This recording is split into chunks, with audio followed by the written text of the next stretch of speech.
What's going on, everyone? In today's episode, I'm gonna show you what you can do if your leaves look like this. Now, you don't need to be a professional gardener to know that this is not a healthy looking tree. In fact, it's a very sickly looking tree, and I'm a little bit ashamed that I have a tree looking this sickly. But what it does do is it gives me a great opportunity for me to diagnose it, show you all how to properly diagnose it, fix the issue so that you can have a healthy looking tree. And so, as always, I hope you guys are gonna enjoy this episode. Let's get into it.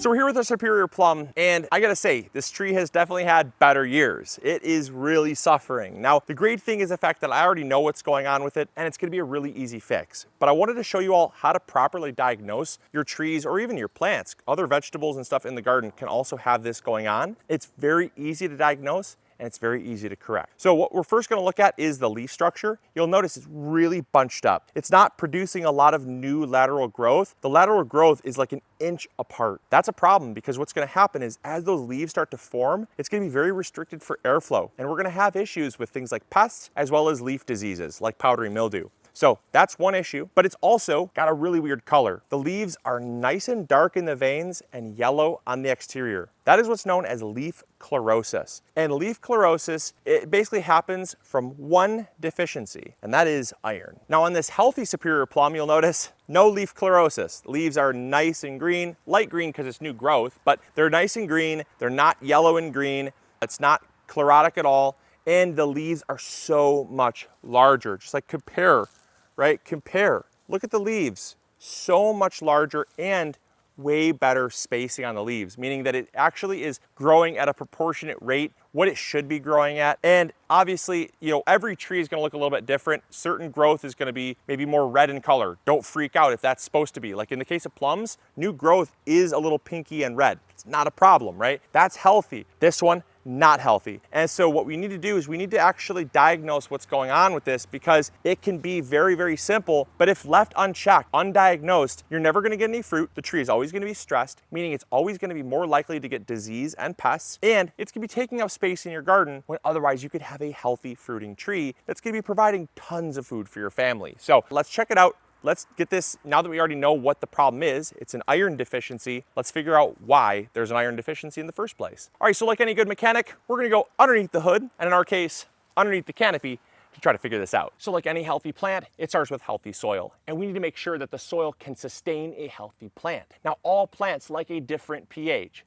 Certain plants like blueberries like a more acidic soil, plums like a slightly acidic soil. And if the soil acidity is not correct, that can really throw off the ability for the plants to uptake the nutrients. So a lot of people have enough iron in the soil, but often the pH of the soil does not allow the plant to uptake the nitrogen. And so it's really important that we check the pH first before we diagnose any further. All right, so in order to actually get a really good pH sample, I wanna show you how to take a proper pH sample from your tree because it's a little bit different than pH sampling your garden soil. Now, if you're planting, say, tomatoes in your garden, to take a pH test of that soil, you'd wanna take a pH test of right where you're planting, right? Just right where the planting hole is and nowhere else, because it doesn't really matter what the other surrounding soil is, as long as where that plant is can actually be amended to the right pH, you're fine. With trees though, the trees have a really large canopy, and wherever those leaves are is where roots are. And so it's a common mistake to just take a small little sample, just like this, test the pH,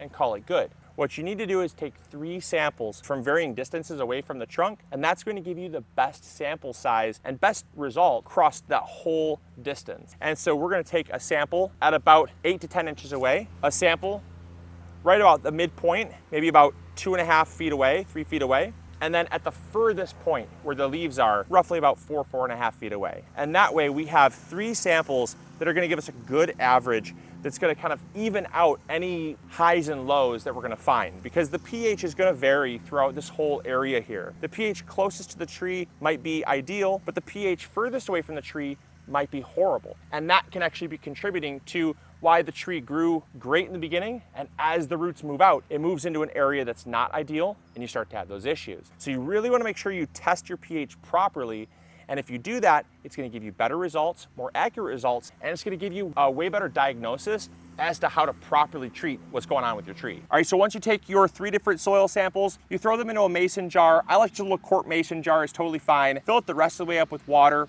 then put a lid on it and shake it well, and then give it about 5-10 minutes for that water to settle out and clear up. Go to any pharmacy, any Rite Aid, Walgreens, CVS, whatever, they should have pH test strips. Those pH test strips are super awesome. They're called litmus test strips. You're gonna take them and stick them in the water, and that's gonna give you a great idea of what your soil pH is just in a quick, simple little test. And we did that, and we found out immediately the reason why our plant was so chlorotic. And that's because we had a pH of a little over 7.5, meaning that our soil is actually alkaline when it needs to be slightly acidic, which is so crazy given the fact that all of our soil around here is slightly acidic already, around 6.5, 6 to 6.5 or so. But this tree, for some reason, is located in slightly alkaline soil, and that's nuts. But it allowed us to do further testing. And what we found out is that this whole strip here, the reason why a lot of these trees are starting to show signs in their later years of chlorosis is because what lies below our soil in this exact strip. One of the worst places to put an orchard, turns out, because it used to be an old street. And that old street had a bunch of crushed up concrete. And crushed up concrete contains a lot of lime. And lime,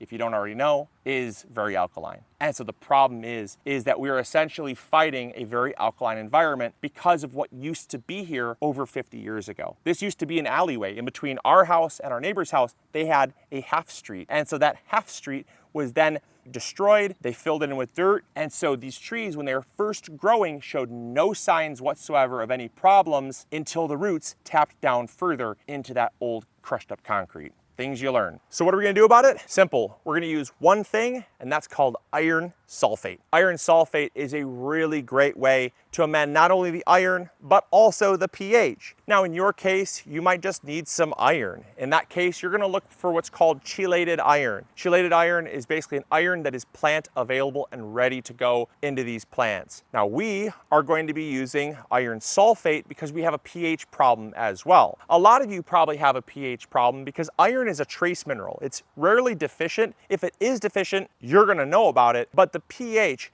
because it's so alkaline, the pH is very indicative of why we have chlorosis, because the plant just can't uptake the iron that's probably found in the soil already. So because a bit more iron is not going to be that big of a problem, we're going to add iron sulfate. And the sulfur is going to help to amend the pH. Now, what we could do is we could just add powdered sulfur to the soil, fix the pH, and hope that, there's enough iron in the soil. But because it's not gonna hurt anything, because it's a trace mineral, we're not actually gonna be out anything by adding iron sulfate. And that way, we can actually add a more readily available form of iron and a fast-acting form of sulfur that is going to actually give us results much faster. Now, because the issue we're having is down deeper, where that old concrete is, where that old street is, we're going to dig boreholes. Now, these boreholes are really going to be because we have a far more extensive issue than probably what you're going to have, but nevertheless, it's pretty simple. What we're gonna do is we're gonna take a mallet and we're gonna take a pipe and we're gonna pound that pipe through the ground and then rotate it and pull it out. And what's gonna be left is a hole that then we can insert that pipe again without the soil inside of it. We're gonna drop down the iron sulfate through the pipe, so it's gonna go down to the very bottom of that hole where the problem is. So we're not gonna treat the surface, we eventually probably will. We're gonna treat the source, which is down where the concrete all was. So we're gonna take that pipe, pound it down